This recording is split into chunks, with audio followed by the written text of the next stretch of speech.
Scorpio, welcome to your just-in-time intuitive tarot reading. If you are watching this, Scorpio, trust there's a message here for you. So if you are a regular, welcome back, Scorpio. Great to see you here for another reading.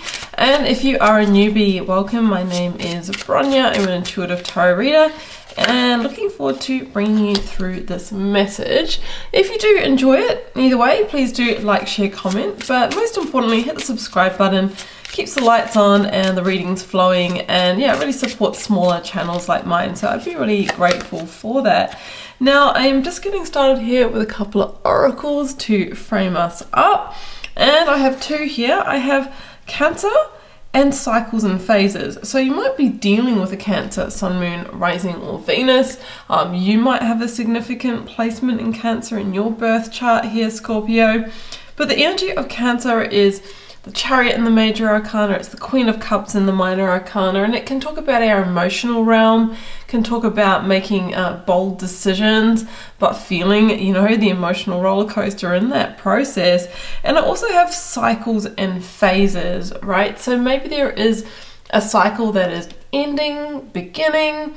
You know, where are you in the cycle of the situation that is drawing your attention right now? And every situation goes through its seasons, right? Goes through its cycles. Sometimes we're in the height of summer and it feels like it's growing and blossoming and blooming. And there are always times where things die down, right? And that's when we're faced with those big emotional decisions. Am I planting new seeds here? And am I initiating a new season? Or am I going elsewhere? Let's move forward. That there was the Child of the Universe Oracle. This is the, I have to think about it because I've changed decks this week. This is the Dream Gate Oracle, and this stunning tarot deck is the Elysian Tarot, and I will link all of these down below if you'd like to explore them or add them to your collection. All right. Jumping on it. Oh yeah, and personal readings and healings, you know the drill. There is a link down below, and you can find me on the socials, Instagram and TikTok, for different daily content. Dreamy Escape is here. Wanderlust, Hidden Treasures, Sojourn. So this might feel like maybe you're needing to take a little bit of time out here to figure things out. Dreamy Escape can also, for me, feel a little bit Seven of Cupsy. So just make sure that you're not, let's say, fantasizing or buying into an illusionary energy where there isn't action and follow through, okay? But I also feel that there is some kind of hidden treasure to uncover, right?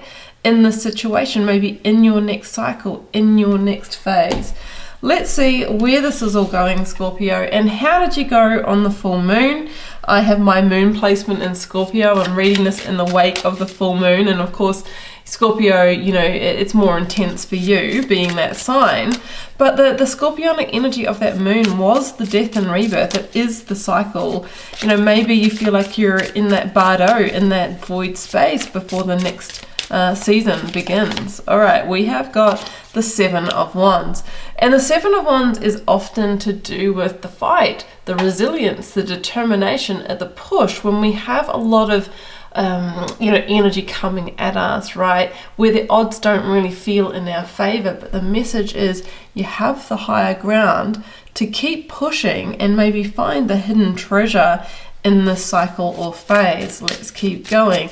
So ultimately it's a victory energy, but it can feel like a hard-won victory.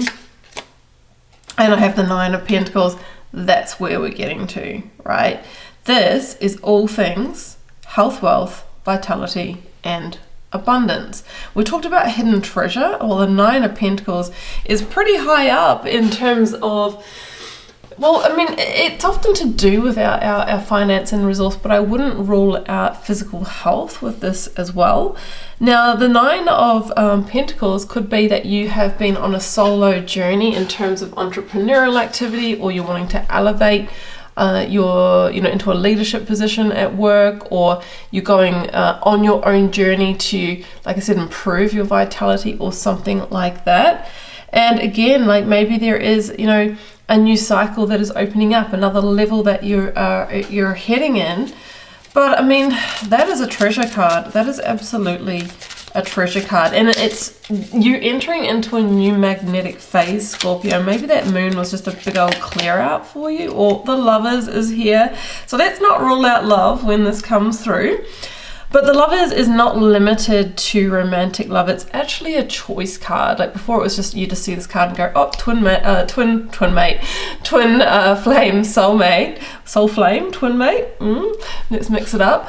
This was a card of choice in the tarot, but it's choices of the heart. Like they're challenging choices, right? Because they maybe involve others, or you know, there's a lot on the line here.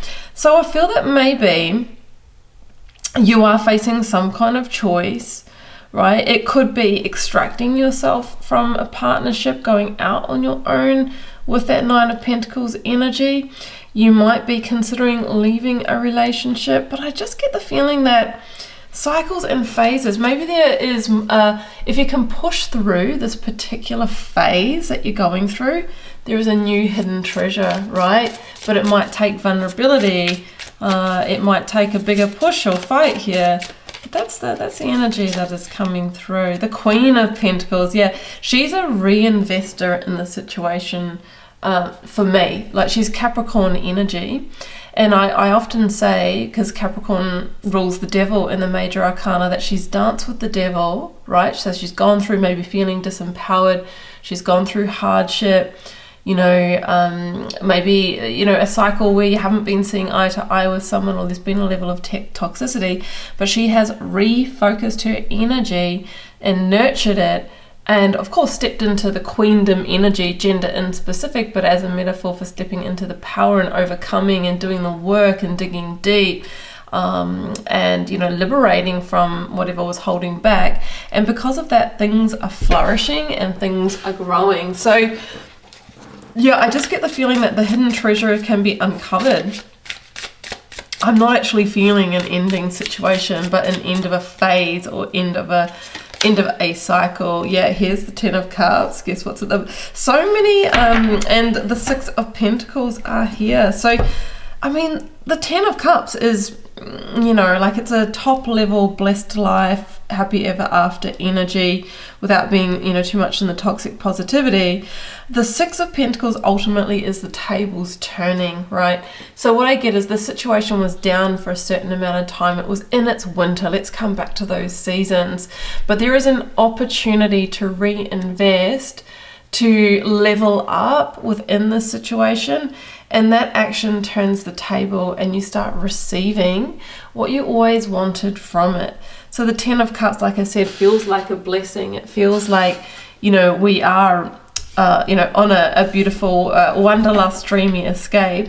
It's when we do unlock the hidden treasures of happiness, of deep emotional fulfillment.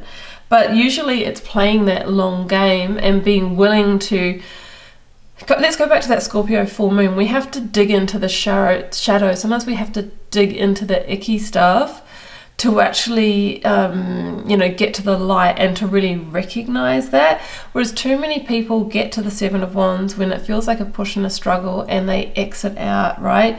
And what we do when we get there is we're getting to a growth ceiling, and then we just get out, and then we start the cycle again. We'll get up to that growth cycle, and we end up bypassing. But if you could push and go through that, that's where the Ten of Cups lies. When we drop into the vulnerability, when we go further, when we grow, and everything just gets so much juicier, and that is the hidden treasure.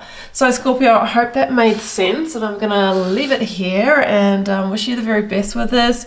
Personal readings and healings, first link down below will pop you open a website if you just want to check them out. Find me on Instagram and TikTok if you would like different daily readings. And yeah, maybe check out your 2025 year ahead tarot reading here, Scorpio, just to see how this energy is playing out across the coming months.